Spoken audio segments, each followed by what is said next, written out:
Ada cerita dari teman-teman saya yang notabene adalah para entrepreneur muda, yang beberapa di antara mereka adalah entrepreneur yang baru memulai usaha barunya, dan memang ada beberapa yang sudah mulai usaha cukup lama gitu kan. Dan menurut mereka, produk yang berkualitas, produk terbaik adalah modal terpenting dalam memulai bisnis. Sehingga apa? Mereka upayakan tuh menciptakan, menawarkan produk terbaiknya, produk berkualitas, sehingga apa? Mereka percaya diri dengan produk mereka. Tapi uniknya apa? Meskipun mereka telah memberikan produk terbaiknya, tapi ternyata apa? Masih sepi pembeli. Customer masih sepi datang ke bisnis mereka. Bahkan beberapa customer existing mereka sudah mulai pindah ke kompetitor. Ini masalah yang akhirnya membuat mereka panik gitu kan. Sehingga dalam kesempatan kali ini saya coba untuk berikan tips-tips perencanaan strategi bisnis supaya apa? Bisa mendatangkan customer, kemudian juga meningkatkan profit perusahaan. Untuk itu simak berikutnya di presentasi saya.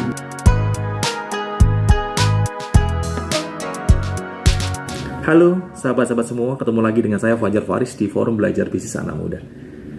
Forum ini sengaja dibuat untuk kita belajar bersama, sharing terkait masalah bisnis dan juga solusinya tentunya. Dan dalam forum ini saya telah beberapa kali memberikan presentasi-presentasi yang mudah-mudahan bermanfaat bagi teman-teman, sahabat-sahabat semuanya. Di sana ada kiat-kiat sukses untuk kita memulai atau merencanakan suatu bisnis baru. Untuk itu, tolong dibantu share. Mudah-mudahan apa yang saya sampaikan ini bermanfaat buat yang lain.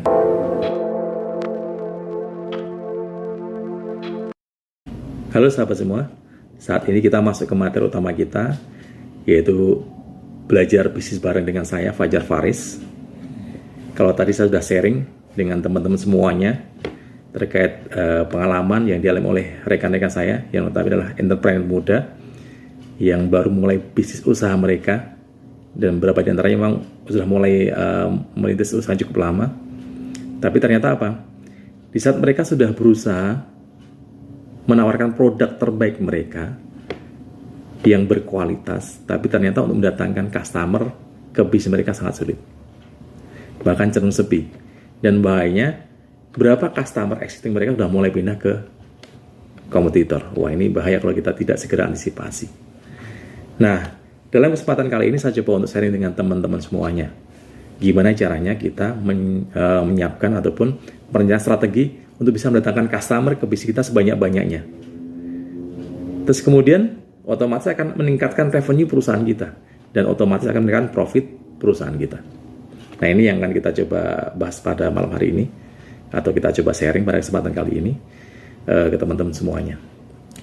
Ada berapa langkah yang harus kita jalankan, langkah besar yang kita jalankan.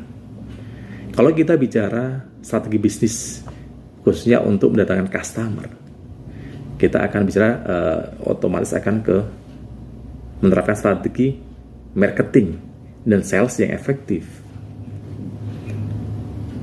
Untuk bisa mendatangkan customer sebanyak-banyaknya, atau bahasa kerennya adalah membuat customer anti ke bisnis kita, ada beberapa hal yang harus kita siapkan dalam bisnis kita ini. Apa itu?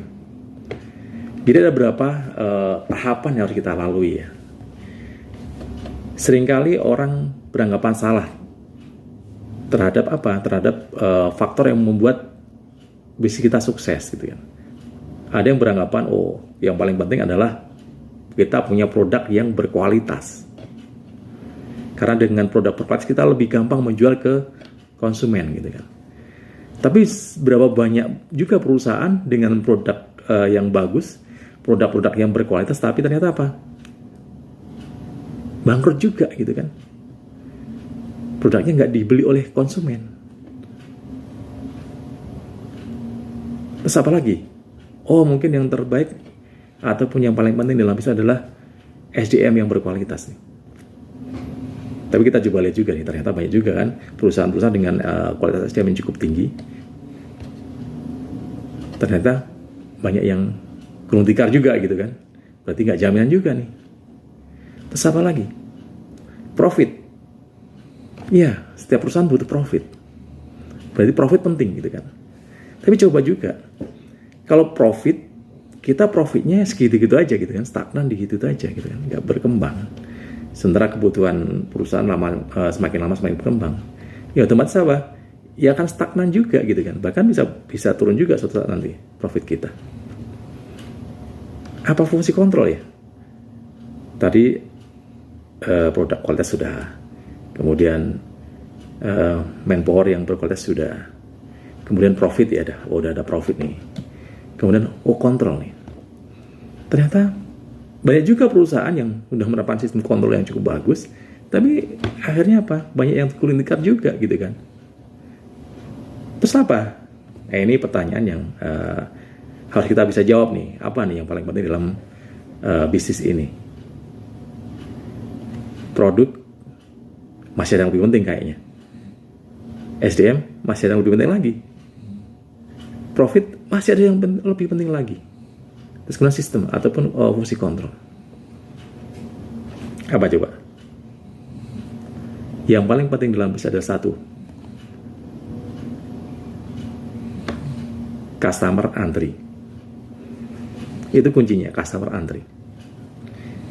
Jadi kalau udah customer antri, kita membuat strategi apapun enak gitu kan, udah ada customer antri kan, kita perbaikan dari sisi kualitasnya, perbaikan SDM-nya, kemudian perbaikan dalam sistem pengendaliannya gitu kan. Dengan customer antri kita bisa melakukan apa saja gitu kan. Profit otomatis kan, customer antri, kita bisa membuat produk yang bagus gitu kan, yang bisa memenuhi ekspektasi dari konsumen. Kemudian kita bentuk tim super tim yang baik. Kemudian setelah itu kita lakukan pengawasan yang cukup ketat juga gitu kan. Otomatis profit akan meningkat juga kan, karena memang apa? Ya tadi saat ada customer antri, otomatis ya tadi saat kita bisa memberikan pelayanan terbaik, produk terbaik, kemudian juga sistem terbaik, otomatis kan akan perusahaan akan secara bisa kan berkembang. Nah, sekarang gimana caranya membuat customer antri, itu yang harus kita jawab di sini gitu kan. Gimana caranya nih? Gimana caranya agar customer antri ke bisnis kita gitu kan. Ini yang harus kita coba untuk bedah satu persatu. Kalau kita coba untuk review dari permasalahan yang dialami oleh teman-teman saya tadi ya di perusahaan baru berkembang gitu kan. Terus kemudian mereka sangat yakin deh dengan produk mereka kan bisa survive gitu kan, bisa dengan gampangnya menjual produk mereka. Tapi kenyataannya nggak segampang itu gitu kan, mereka gagal juga. Terus apa? Nah ini disinilah saya coba untuk sharing ya, secara sistematis satu persatu. Dan tolong diperhatikan agar nanti kita bisa benar-benar bisa terapkan ya di lingkungan bisnis kita nanti, supaya tujuan untuk mendatangkan customer, membuat customer antri bisnis kita bisa benar-benar bisa terwujud gitu ya. Ini terus apa itu yang harus kita lakukan? Jadi untuk membuat customer antri, energi terbesar kita mungkin bukan bagaimana kita mengelola suatu usaha bisnis kita agar customer antri gitu. Jangan dimulai dari situ, jangan dimulai dari how atau bagaimana ya. Kalau kita mulai dari how, bagaimana, kita bingung. Bagaimana ya supaya customer antri gitu kan. Oh iya, bagaimana ya? Akhirnya bagaimana? Bingung kan. Tapi mulai dengan who. Siapa? Jadi kita harus benar-benar tahu siapa dalam artian siapa yang menjadi target bisnis kita, siapa yang menjadi target customer kita. Kita harus clear di sini gitu kan. Karena apa? Diakui atau tidak, setiap perusahaan punya keterbatasan atau keterbatasan amunisi. Bahkan perusahaan-perusahaan besar pun ya, yang notabene punya modal yang cukup kuat pun juga mereka tidak berani juga untuk mengambil semua segmen dalam satu produk. Untuk satu produk, ambil semua segmen. Karena apa? Jadi akan buang-buang energi, nggak fokus gitu ya. Ini yang terjadi pada banyak perusahaan yang gagal gitu ya, yang gagal untuk memasarkan produk mereka. Who, spesifik who, atau segmen pasar yang spesifik siapa? Ini harus kita jawab. Caranya gimana? Ya udah, kita coba untuk review ya potensial yang mungkin ataupun customer yang mungkin akan menggunakan produk atau jasa kita. Contohnya ini perusahaan besar nih. Contohnya perusahaan besar. Anda kenal Garuda Food, Dua Kelinci gitu ya. Snack produsennya cukup besar gitu kan, dengan modal cukup kuat. Tapi apa? Salah satu produk mereka, meskipun mereka punya kekuatan modal yang kuat, tidak dipasarkan untuk semuanya gitu kan, untuk semua kalangan gitu kan, tidak semua segmen. Tapi dia zoom in sampai mendapatkan spesifik who yang kira-kira paling banyak, paling sering mengkonsumsi produknya mereka. Sehingga apa? Setelah dia tahu siapa yang paling banyak mengkonsumsi produk mereka, ya di zoom, dia fokusnya untuk promosi ke sana gitu ya, menarik orang-orang yang notabene adalah di kelompok orang yang memang sering menggunakan ataupun mengkonsumsi produk mereka. Akhirnya muncullah branding. Brandingnya adalah anak muda sedang hangout gitu kan, makan asik makan kacang Garuda misalnya. Karena Pak ya itu yang dituju gitu kan. Tampilkan dua artis terkenal sedang hangout sambil dengarkan musik, makan kacang Garuda gitu kan. Ya itulah akhirnya cara dia menarik agar segmen yang mereka tuju itu benar-benar tertarik untuk ikut dalam promosi mereka itu gitu. Terus yang Dua Kelinci seperti apa? Nggak mau kalah juga dia. Dia zoom in juga tuh. Wah ternyata di samping anak muda yang hangout ada juga nih. Jadi banyak juga yang mengkonsumsi dari kalangan anak muda yang suka begadang. Jadi suka nonton bola, lembur kerja sampai malam gitu kan. Sehingga Pak di zoom in lagi nih. Siapa nih? Oh iya, ternyata segmen mereka spesifiknya adalah dari kalangan anak muda. Mungkin usianya di atas 20 ya, 20 sampai mungkin sampai 30 misalnya. Yang senang begadang nonton bola atau juga kerja sampai malam gitu kan. Jadi sambil kerja cemilnya adalah kacang Dua Kelinci misalnya gitu ya. Akhirnya dibikinlah branding gitu kan, satunya adalah anak muda yang sedang nonton bola sambil makan snack gitu kan. Satunya juga anak muda sedang bekerja lembur gitu kan, ditemani oleh kacang Dua Kelinci gitu kan. Jadi apa spesifik gitu ya. Jadi tidak dipasarkan untuk semua kalangan. Meskipun semuanya juga bisa aja makan gitu kan. Bukan berarti kalau kita udah spesifik who-nya tetapkan, yang lain nggak boleh makan kan, nggak boleh, bukan seperti itu gitu kan. Ya tetap aja kan, siapa aja bisa aja, karena itu satu keuntungan. Tapi paling enggak kita fokus dalam menjalankan strategi bisnis kita, dalam promosinya kita fokus. Itu contoh ya, contoh kita untuk menerapkan spesifik who agar menarik, bisa lebih fokus untuk memasarkan produk kita gitu, dan bisa menarik customer sesuai dengan yang kita tuju tadi. Setelah kita tentang spesifik who-nya, berikutnya apa? Where, relevant where. Jadi di mana target customer kita itu berada, di mana target customer kita itu berkumpul. Dan where itu tidak sekedar tempat saja yang kita harus pahami. Tapi di mana kita menjalankan promosi kita atau menjalankan strategi marketing kita agar strategi marketing yang kita terapkan tadi, promosi yang kita terapkan benar-benar nyampe. Jadi kita harus paham juga kecenderungan target customer kita itu dalam mengakses informasi itu melalui apa, itu kita harus paham juga gitu kan. Apakah melalui googling atau search engine, melalui Google misalnya, atau melalui media sosial, melalui Facebook, atau mungkin melalui Instagram dan sebagainya, atau mungkin melalui e-commerce misalnya. Ya kita harus tahu, sehingga apa? Setelah kita tahu, kita bisa menerapkan promosi, strategi marketing yang benar-benar bisa nyampe kepada target konsumen kita gitu, gak mubazir jadinya.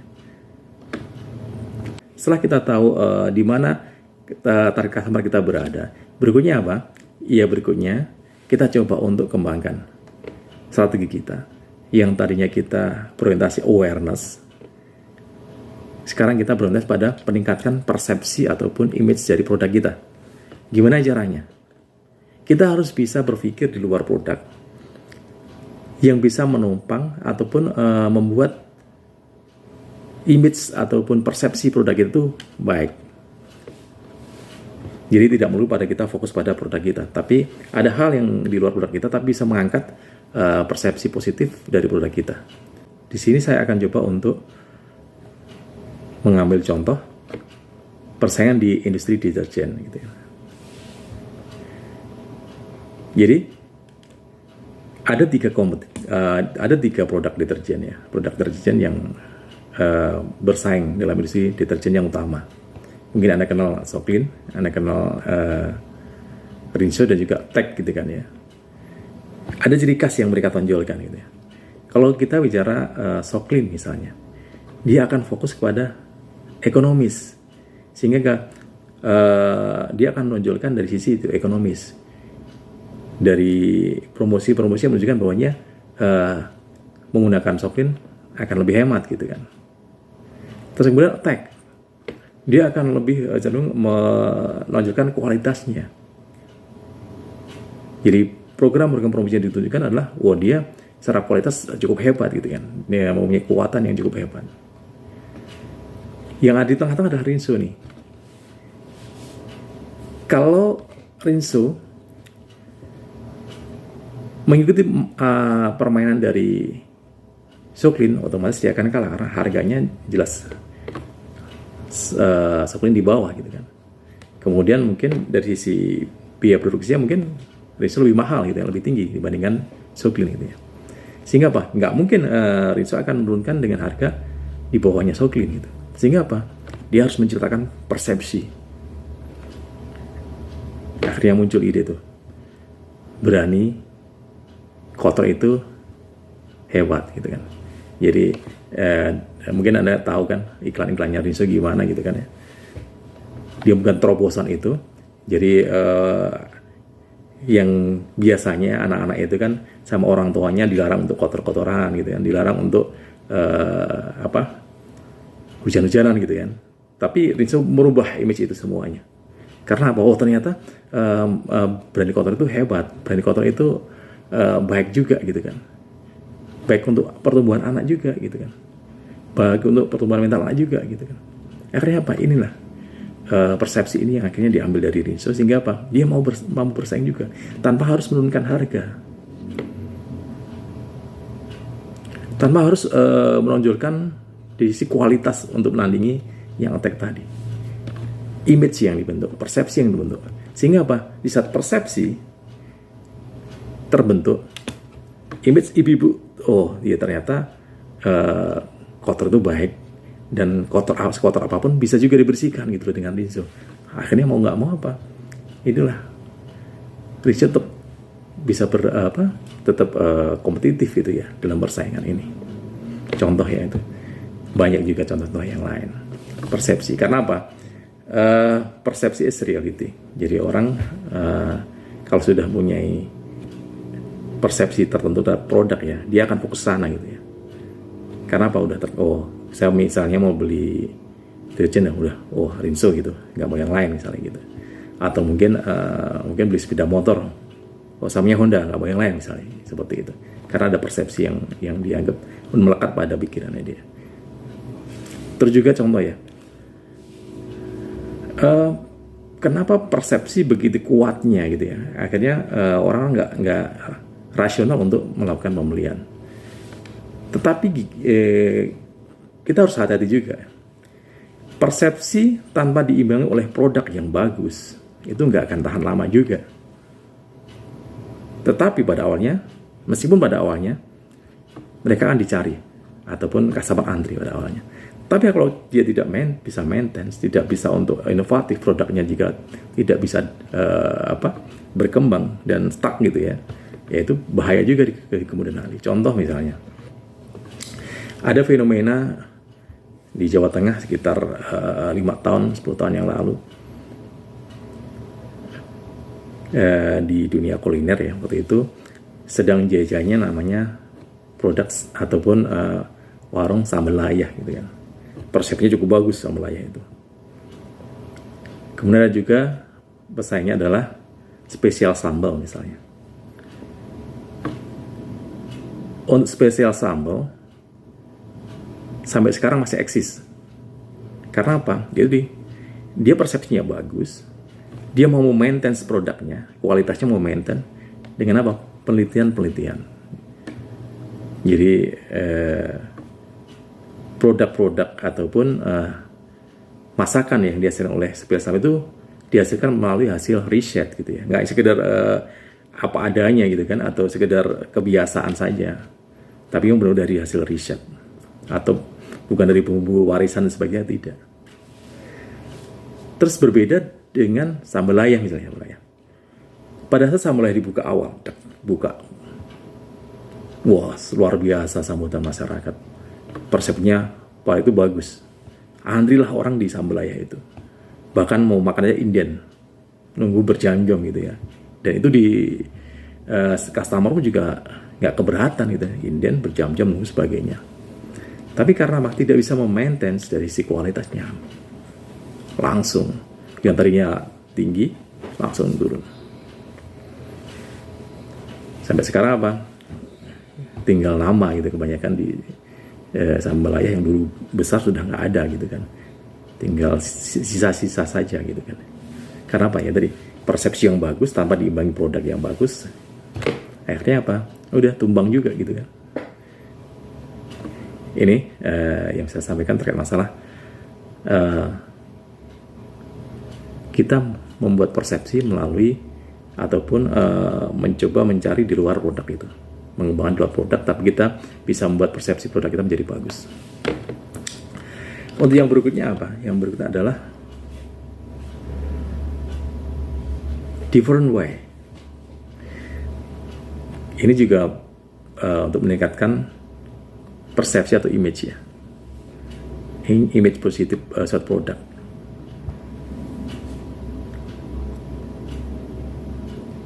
Jadi untuk kita bisa mampu bersaing ya, atau bisa dikatakan kita unggul dalam persaingan, di saat kita mempunyai apa?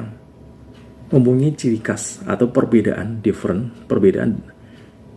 ataupun value yang berbeda, kelebihan value yang berbeda atau ciri khas yang berbeda dengan produk-produk lain gitu.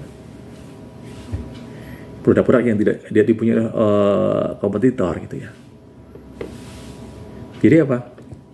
Akhirnya apa? Karena berbeda dan mempunyai value lebih dibandingkan kompetitor, orang akan lebih tertarik.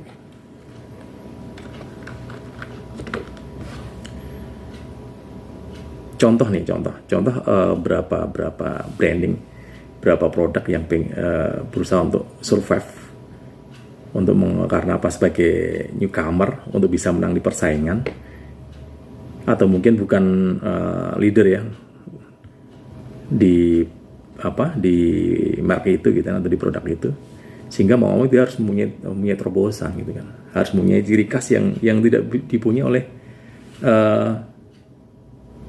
kompetitor. Contoh nih, yang pertama kita tahu Le Minerale ya, Le Minerale. Kalau tanpa ada terobosan udah pastilah kalah dengan minuman mineral yang lain gitu kan. Kalau tanpa ada perbedaan yang ditonjolkan di situ, ada value nilai yang ditonjolkan itu, akan kalah. Dia akhirnya apa? Bikin liminal produk yang dari sisi kehigienisan bisa lebih dipertanggungjawabkan, lebih higienis, kemudian keamanan, kemudian praktisnya dan sebagainya, dan banyak lagi yang ditonjolkan di situ. Kemudian ada ciri khas khusus mungkin yang diberikan, salah satu contohnya adalah dari Polytron. Polytron dulu awalnya bukan salah satu merek televisi yang terkenal waktu itu ya, zaman dulu Polytron keluar gitu ya.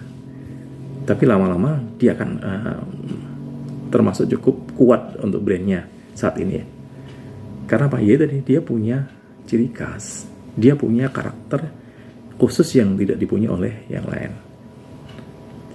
Salah satu program yang mungkin yang saat ini dijalankan, garansi sampai 5 tahun misalnya, sementara yang lain nggak berani kan sampai 5 tahun gitu kan. Kemudian juga dari produk kuliner, contohnya kalau di Jawa Tengah ada yang terkenal, yaitu soto seger gitu kan. Ada muncul lagi soto seger yang lain gitu ya, karena dia masih baru juga. Jadi ada ciri khas yang memang ditonjolkan di situ. Apa itu? Ada soto seger yang menonjolkan ternyata apa? Yang pertama di Indonesia menggunakan bahan rempah dari 12 bahan rempah dari asli dari Boyolali misalnya, atau dari 12 rempah asal kota tertentu misalnya, ataupun ya dan yang pertama gitu kan, 12 rempah itu yang pertama secara nasional gitu kan. Sehingga apa ya, jadi ciri khas dari daya tarik ya, yang orang tertarik untuk mencoba gitu ya. Itulah hal yang perlu kita perhatikan. Jadi persepsi itu sangat penting. Karena apa? Di saat persepsi produk itu bagus gitu ya, dan sudah melekat pada ingatan customer, jadi yang muncul apa? Yang muncul adalah mengarahkan customer untuk menjadi customer yang emosional, benefit oriented. Jadi emosional, jadi nggak mikir harga lagi gitu kan, yang mikir saya pokoknya kalau mau makan di soto seger ini nih, saya pokoknya kalau pakai mau beli TV, beli merek ini nih, saya mau minum apa, beli ini nih, udah tertanam di pikiran customer. Jadi udah nggak mikir harga lagi gitu ya. Jadi itu ya kita arahkan. Kenapa pentingnya perception. Kemudian berikutnya apa? Right when, kapan? Maksudnya gimana itu kapan itu ya? Ya memang ada beberapa produk yang kita bisa pasarkan kapanpun gitu kan, kita bisa pasarkan kapanpun gitu. Tapi ada produk-produk yang tidak bisa kita pasarkan setiap saat juga gitu kan. Kita harus tahu kapan. Kapan harus mulai memasarkannya? Kapan harus mulai menjual produk kita misalnya? Atau kita juga misalnya dalam urusan jasa misalnya, when kan kita harus tahu juga nih. Misalnya target kita mau menawarkan suatu produk jasa, menawarkan jasa pada perusahaan pengguna jasa, dan sifatnya kontrak tahunan gitu kan. Ya kita harus tahu when-nya itu kapan mereka sebenarnya periode kontraknya kapan. Jangan sampai periode kontraknya Januari sampai Desember, kita nawarkan di bulan Maret atau April, lama, nggak mungkin akan diperhatiin gitu kan. Kalau memang kita tahu nih kontrak akan berakhir di bulan Desember misalnya, ya kita 2-3 bulan sebelumnya kita harus mengajukan penawaran gitu kan. Atau mungkin juga produk-produk yang misalnya hanya laku mungkin di musim panas atau musim dingin, ya kita harus tahu juga berapa kapan kita akan jualnya, dan berapa kuantitinya yang harus kita siapkan gitu, kita harus tahu juga. Jadi kapan ya, Ben? Kita harus tahu persis kapan waktu kita untuk melakukan penawaran, kapan waktu kita untuk melakukan penjualan, kapan waktu kita untuk menyiapkan barang yang untuk kita tawarkan secara kuantitas, sehingga tidak terjadi mubadir misalnya. Harusnya mungkin karena pas musim kemarau untuk penjualan jas hujan misalnya, kan kita harus kurangi nih, jangan sampai kita stok kita lebih banyak di saat kita pada masa musim kemarau dibandingkan masa musim hujan misalnya, atau sebaliknya dan sebagainya. Setelah kita tahu kapan waktunya kita untuk menjual, sekarang kita tahu berikutnya adalah apa? Practical how.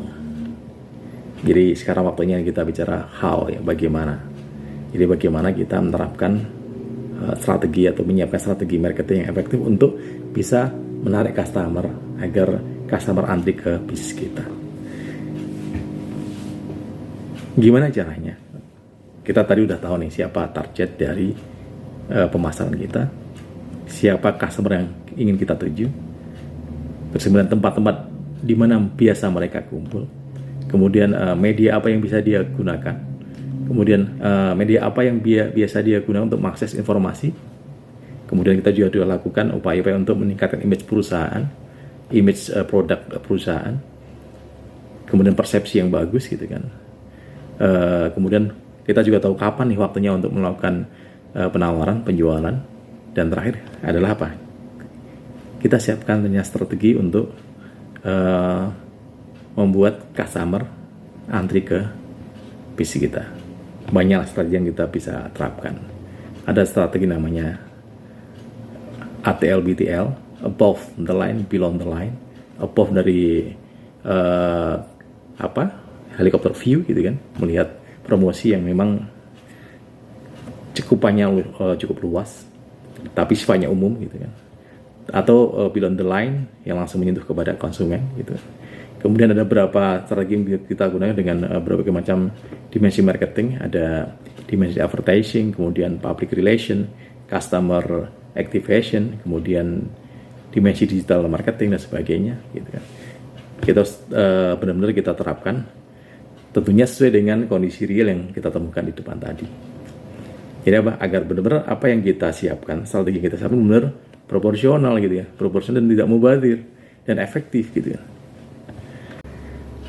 Karena saat ini kita masuk di era digital ya, sehingga mau nggak mau kita harus juga memanfaatkan media digital ini untuk promosi kita ataupun melaksanakan program marketing kita gitu ya. Yang pertama apa ya, kita untuk eksistensi kita ya, kita memang harus cukup familiar kan di mesin pencarian di Google misalnya, search engine friendly. Jadi orang cari kita di Google ketemu gitu kan. Terus kemudian apa? Kita jangan puas di situ aja, tapi kita tingkatkan lagi menjadi search engine optimization. Jadi setiap orang cari dengan kata kunci sesuai dengan produk ya, produk sesuai dengan produk wilayah kita muncul di situ. Terus kita juga jangan puas lagi juga gitu situ. Kita tingkatkan lagi menjadi apa? Search engine domination. Kita dominan di situ. Jadi kita banyak, tidak hanya sekedar buat satu website situ, atau mungkin kita domain-domain yang lain kita juga cukup banyak, sehingga pada saat orang cari produk yang sesuai dengan produk kita, brand kita akan muncul di situ, muncul dulu. Jadi banyak di kalau perlu di paling atas. Kemudian ada beberapa domain-domain lain yang muncul juga di situ. Terus kemudian interception. Jadi kita juga harus lebih mendalam lagi. Jadi kita kalau pengen benar-benar kita dominan di wilayah search engine, kita masuk ke namanya search engine marketing. Jadi apa? Yang biasa kalau search engine marketing itu yang berbayar ya, itu kita bisa langsung mendapatkan posisi teratas kalau dicari melalui mesin Google. Kemudian ada social media marketing, kita harus masuk situ juga. Kemudian relevan banner marketing juga, kita juga harus masuk situ juga. Kemudian yang benar juga email marketing, jadi kita aktif juga ke email, ke ke calon-calon customer, atau juga mungkin ke customer sudah tidak istilahnya customer yang lost, yang sudah tidak melakukan pembelian kepada kita, yang coba kita rekrut lagi. Kemudian customer relation atau relationship management atau CRM, jadi customer relationship management kita juga masuk situ juga. Sehingga dengan penerapan ini semua, jadi sisi awareness kita maksimal, di persepsi kita meningkat, sehingga orang akan cenderung tertarik dengan kita. Persepsi kita akan meningkat, sehingga menjadikan orang lebih percaya dengan kita. Dan ini trust inilah yang mahal gitu ya, yang buat orang akan lebih gampang ambil keputusan untuk mengambil produk kita. Sehingga diharapkan dengan itu membuat customer antri ke bisnis kita. Jadi ini ya yang saya sampaikan berkaitan dengan tips-tips ya untuk merancang sebuah strategi bisnis agar membuat customer antri ataupun menarik customer datang ke bisnis kita. Kemudian nanti akan kita lanjutkan lagi, yaitu yang tadi kita lead creation, membuat customer coba untuk tertarik dengan kita, nanti kita, dan kita nanti ke pembahasan berikutnya adalah lead atau conversion atau prospect conversion. Tadi ada prospect creation, kemudian kedepannya adalah prospect conversion. Jadi dari tadi yang pertama kita mencoba untuk menarik customer tertarik kepada kita. Berikutnya mengkonversi dari calon customer atau dari prospek menjadi customer, dari calon customer menjadi customer. Dan kita akan lanjut ke sesi berikutnya. Demikian tadi yang bisa saya sampaikan. Terima kasih waktunya. Mudah-mudahan apa yang saya sampaikan bermanfaat juga. Dan salam sampai berikutnya.